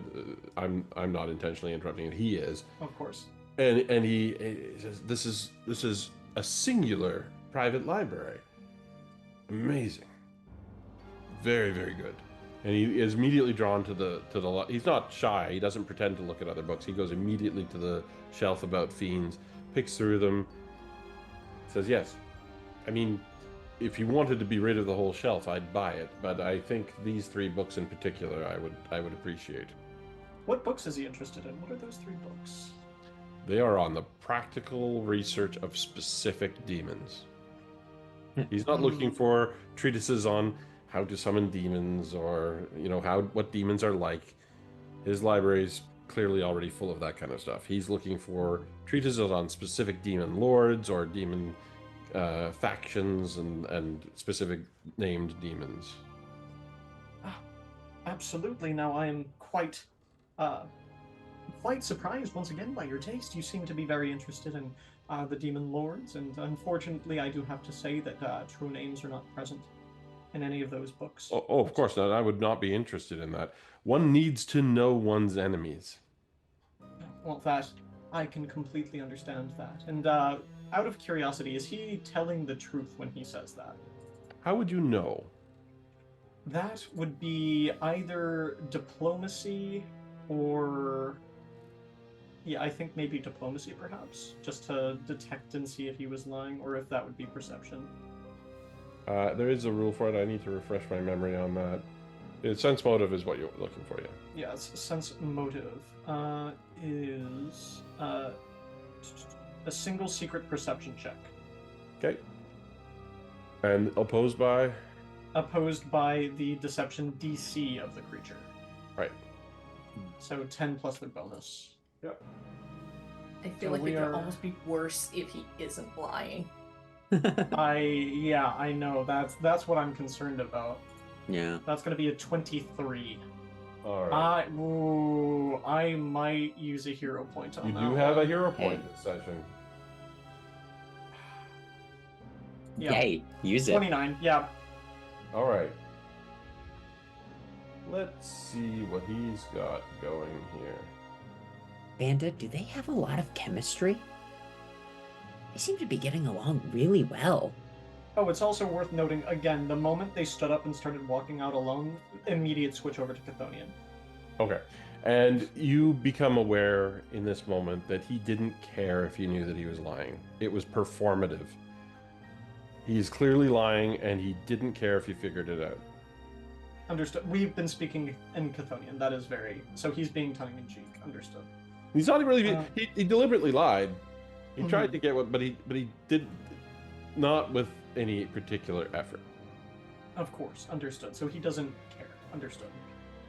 Oh, that's completely understood. And if you would be interested in taking a look at those books and purchasing them off of me, I've already made my way through the vast majority of that shelf. So if you would like And to... these are not duplicates that are as easy to convince you of, I'm sure. Oh, no, absolutely not. The price tag would be quite a bit higher, unfortunately. That's But all right. If you're It's as interested, reasonable. Of course. As I said, I would like you to continue to find such books for me. If If I I- motivate you to do that with gold, then that serves both of our interests. Of course. And of course, if I come across any others in my travels, you will be the first. What are you asking for the 3 volumes? For the 3 volumes, well, you paid, what, 100. 100 gold pieces for the lot. I would say 100 gold pieces apiece. Does that sound amicable for you? If these are of particular interest, as you say. That would They are exceed also my. one of a kind. I understand. Well, this one's not. I just don't have it. These other 2 might be. They look like they've been penned. Then perhaps 100 gold for the one-of-a-kind copies and 50 gold for the non. So 250. I will give you 150 gold for the 3. It's going to hold out a hand, 175.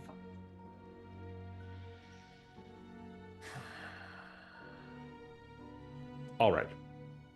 Let there be We'll no shake hands. Let there be no resentment between us.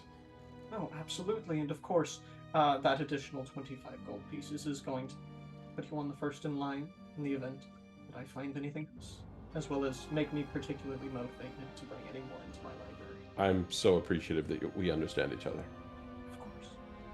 I'd best be going. I'm very curious to see what these books contain. Of course. And he reverently collects them, wraps them in a piece of silk that he pulls out of a satchel, and just tucks them under his arm, and he gives you a nod, and without another word he starts walking to the entrance. Of course. As he leaves, Vren is not going to follow him out and is immediately going to cast Detect Magic in this room. And I believe that Briella also has a Detect Magic that needs to be resolved. And what are you focusing on? Because it takes a little while to drill down on specific areas. Whether he's carrying anything of magic? Well, no, it's after he's left. I think it's if he's left anything magical. I see. He does not appear to have left anything magic. Understood. I was curious if he had Ben? any magic on him or his guards. He is festooned with magic. It's a great word. Thank you. Banda, you see them leave from your vantage point. I think you said you were on the roof. Yep. And you see them leave. There has apparently been no violence that you're aware of. Nothing is exploding. Everything seems fine. A perfectly normal transaction that raises no suspicions whatsoever. Except they changed languages and then went into a room to speak privately. Yeah. You guys, Ryan just made bank. Yeah. It's a lot of money. It is Also, so much fun. immediately goes into like probably splitting it half and half, like into the printing press, and then the rest of it is probably going into research on how best to repel demons. That is not a bad investment. Yeah. And we'll cover that between sessions in terms of what that would look like, because I'm curious, but I don't want to take Yeah. up screen time with it. No worries. Let's have that discussion offline. Let's pause there with respect, because I think that whole episode is over. We'll take a brief break, and we'll be right back.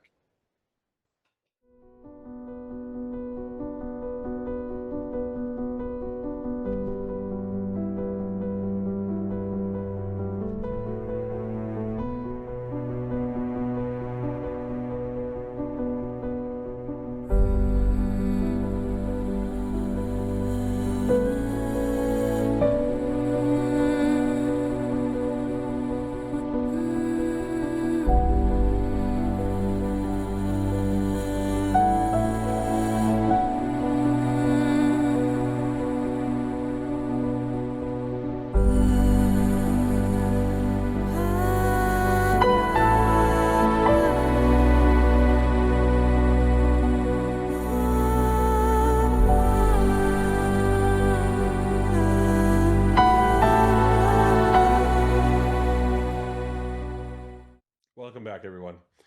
All right, before we move on, let's talk about the function of this brand new shiny printing press set up in your workshop with reams of high quality paper, high quality inks. It's purring along, printing the most recent edition of your own counterflyer to the Green Gold Gazette. What does it contain? Oh God. Satire. I think it should be like the Onion. Half of it should be like the Onion, and the other half actual. Well, maybe not. Maybe not. I mean, I think the funny thing about The Onion is that most of the time it just posts the truth, but it's just written in such a way that's horrifying to hear in that context. Yeah. Yeah. So I funny, think that- funny headlines. Yeah, like funny headlines. Every single edition probably has like a sprinkle of like really damning truth, but a lot of it is just unverifiable lies. Does anyone have any? Oh yeah, but you also have the diaries and the papers to draw actual truth out. And also, does anyone have the ability to draw some funny caricatures of the nobles that you're dealing with? We can try. Yeah, we can try. Would that be crafting? I think so. Yeah, I could try as well. Yeah, we could Crafting. try. Let's say it's crafting. If you've got skill in it. Can we all roll and then have like a contest to see Yeah, which one does the contest. best? Yes, you do. It will let me get to it. We're all like on our stomachs drawing on the like ground. Oh, because of course you have some artistry with respect to tattoos. It's a similar art form. All right. Um, All right. I'm so not yeah, surprised. and then the That's just diplomacy the rolls. 25. That's not including the note if I'm working on tattoos. I don't think the 2 is getting you very far. There's all these really funny characters and then a stick figure that's not recognizable as anyone, I'm afraid. Get the diplomacy rolls on the persuasive writing and the satirical writing. Absolutely. This is a group effort, right? Like we're Yes. not just doing. Yeah. Can I roll to give like a bonus or something like Yep. that potentially? Man, Can I'm I use just. deception in this instance since we're also writing lies? Yes, you Or- may. Okay. Wait, what? I'm gonna use a hero point. Yeah, I thought you might. That's fair. Even if I use deception. Well, actually, deception's 2 more. Yeah, I'll use a hero point, and everything's gonna be great. Even if you're printing truth, but you're deceiving the reader and the subject as to where you got the information, that's still a deception roll. Okay, well that's not great, but your first editions go off a little rough, but they're still better than what you're responding to. And there is some immediate reaction. For one thing, you guys didn't buy a printing press. You made one and bought some parts. So there are immediate inquiries as to investigations as to whether any printing presses were recently sold in town or imported, and that doesn't get them anywhere. but they're looking. You hear that they are looking into who is distributing this paper, this Who's they? slanderous rag. And the tempo of publication and counter-publication for about a month or so starts rapidly increasing. During that time, Jadior, you said that you were going to make some inquiries about the druids that you had forged bonds with. Are you doing that? How am I doing that? Yep. Are you going to visit them, or are you just inquiring? What are you doing? I think I'm part of over the years just like wandering and like gathering information about like potential new sort of druid recruits they could add to their circle, and then like I guess doing like a monthly sort of report, sort of check-in, going to see them. Yes. Also to just make sure that they're not still being messed with by Valthorn. Yeah. So the short answer is they're absolutely still being messed with by Balthorn. And in fact, they are essentially Cedric the Farseeing, the leader of the Order of the Green Sickle. When you go to visit him, he seems, first of all, the place has changed. There is mushroom overgrowth everywhere. It is rampantly out of control. And they are in distress. There's sort of this odor of rot now on the island, and Cedric does not seem well. You've seen no sign of Fump for the last visit or two, and when you inquire, Cedric doesn't know. And Chandra has she announces that she plans to leave as well. The pressure, the corruption of this place is growing too far. She does not seem particularly well either. So she's heading to Greengold, and Cedric insists that he's going to stay. I appreciate you coming to check on us, but it's been hard. Cedric. Yes, Jadira. Why must you persist like this, my friend? Why must I what? Why must you persist like this? I feel responsible to cure whatever damage Fump has done to this grove, this island, but it seems to be beyond my power.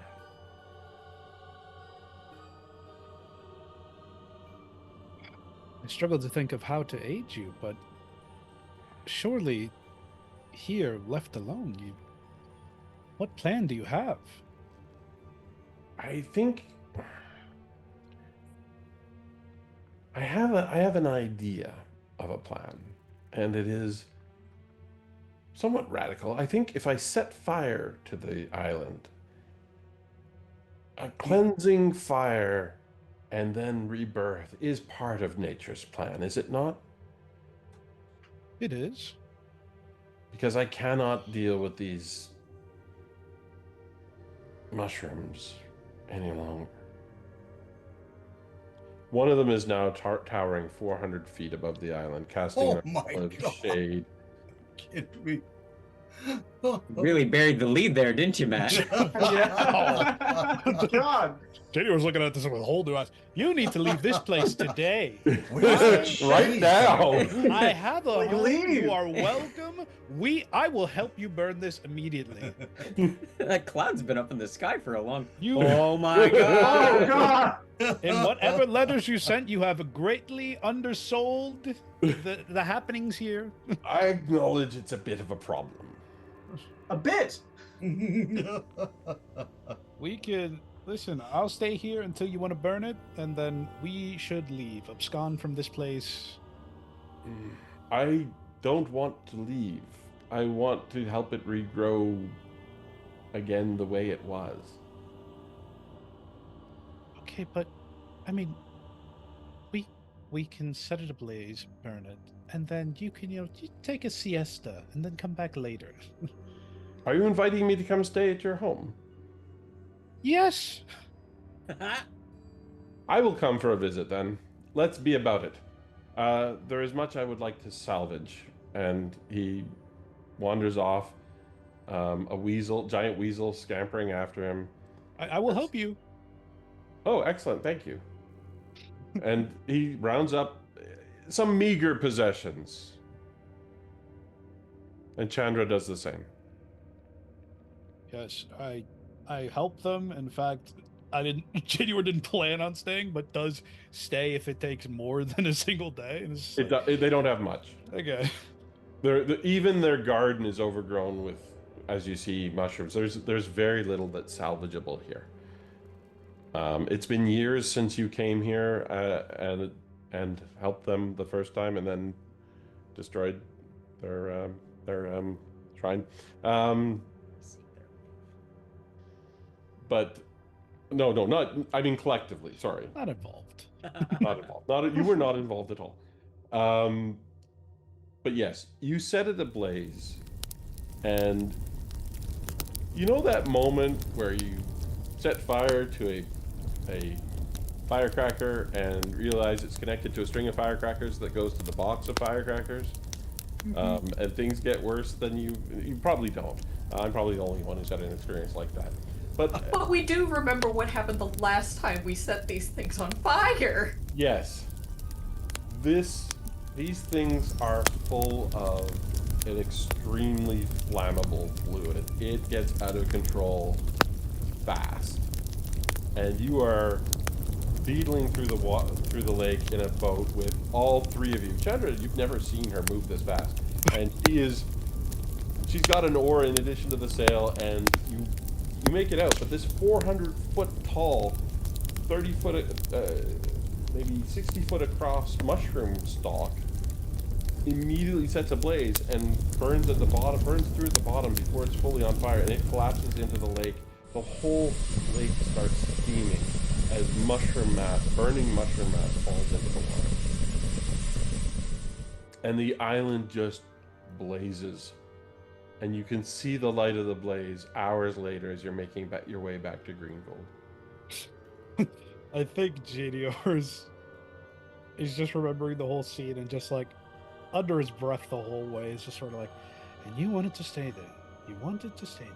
I didn't quite know what to do. It's hard to set fire to your home, but I will come back and I will rebuild. This I promise you. Yes, and hopefully by then I will have found you help to do that. 3 months later, he's still an unwelcome guest in your home. Ah. Oh, Yeah. Chandra, The weasel's welcome. or Shonda, Shonda Pestle, she leaves. She is not staying in Greengold. One I'd rather have stay. All Feels right. bad. All right. Any other downtime activities that we need to cover? We're going to finish up in a minute. Yes. Anything else? Yeah, go ahead. Toad wants to have all the locks fixed, or some good locks, high quality locks put onto all the doors, and he'll spearhead that while everyone else is doing their scholarly stuff. Also, that open courtyard would be a really good place to have some really noisy dogs that erupt in barking if anyone like comes up over the roof or whatever. So I'm thinking he finds some dogs and he just shows up one day with like 4 dogs. Please One of the tell me things they are that you- slobbery. This is the first time you've expressed interest in dogs, but you will recall that the commander actually breeds elven warhounds. Are you kidding me? That sounds so not. cool. Well, maybe we can buy some puppies off. You do not need to buy them. He is happy to procure not 4, but 2 elven warhound. They don't have to be pups. Pups aren't very useful. No, but he has 2 elven warhounds for you. Wow, cool. So I maybe my roommates won't be quite so upset to find out they got some dogs now, because these are such magnificent beasts. They are beautiful and extremely well behaved, because you know the commander would not spare proper training. Boy, that's amazing. Okay, so he also goes shopping for some pet pet beds and dog bowls and water bowl. Well, there's plenty of water in there. All the toys and stuff. Absolutely. Oh, that's great. That's You're exciting. gonna have to start sourcing some bones and antlers and things for them. Well, you can also start training them to go on some of your scouting missions as well. They're Yes, extremely please. trainable, and that's exactly what they're trained for typically. Great. Yeah, they're so wonderful. Like, I mean, my dog freaking hears people in the alley through the windows and everything with closed windows and starts barking at them. That's what I want. My dog only barks when people are giving attention to anyone other than my dog. That's not often. It's not. That's funny. All right. Great idea, Toad. Toad, what you got there? Oh, that's really. Whoa. Okay, that's. Those are That's- big. Very Those are- friendly. They're friendly. Don't worry. Yeah, they're. Wow, That's so cool. allergic. I love them. Yeah, They're one I'm of gonna them. make you a tonic. They'll and sleep you'll on figure your it bed out. if you want to. Please, any amount of money, Banda. Any amount of money. What? I'll What? figure it out. Uh-oh. They're so friendly. Yeah. I love They'll 'em. come sleep on your bed if you let them, and they'll But not lick your. not her bed. No, not her bed. Okay. No. Do they shed or are they non-shedding dogs? They shed. The bit What- is funnier if they shed. what dear. color are they? They're sort of like a cream colored. Oh, Okay. I'm imagining like a Russian wolfhound and a greyhound combined. Yeah, I have something in my mind, but I don't know the lore on that. I Queen just on thought wing. we're putting that in. Hmm. All right. So no one comes to trouble you yet. But you work on security in multiple different ways. There's also the ability to research spells that are of arcane importance. Go ahead, Banda. I was just gonna add to the locks idea, if possible, to source magical locks. I would like to add some of those around as well. I believe they're attainable. We can cover that off. Yeah. We probably should create a thread about the manor and do some of the upgrades off screen, and we'll give an update before we get into the adventure path, perhaps. I'll make Yeah. magical locks. Awesome. Oh, yeah, we have somebody that can make them. That's great. Fantastic. So security is enhanced. Your information gathering proceeds apace. Your counter narrative in the publications proceeds. And it becomes clear that your home is now being watched pretty much constantly. You have attracted some attention, but you don't know which of your activities has been the final straw in making that happen. Who's Well- watching us? How are they watching us? You're able to Right. figure out pretty fast who it is. No, I mean, do they have people? Oh, I see. Yeah, climbing a tree in the backyard, or Tormagan has an entire band of mercenaries, and there's always some of them in town now. Gotcha. All right. So next time, we'll bring Prelude 3 to a conclusion. And hopefully, at the end of that conclusion, we'll then proceed to the adventure path, Spore War, and hopefully with all of the same characters. Thanks, What? everyone. All right. What was that? Huh? And cut. And see.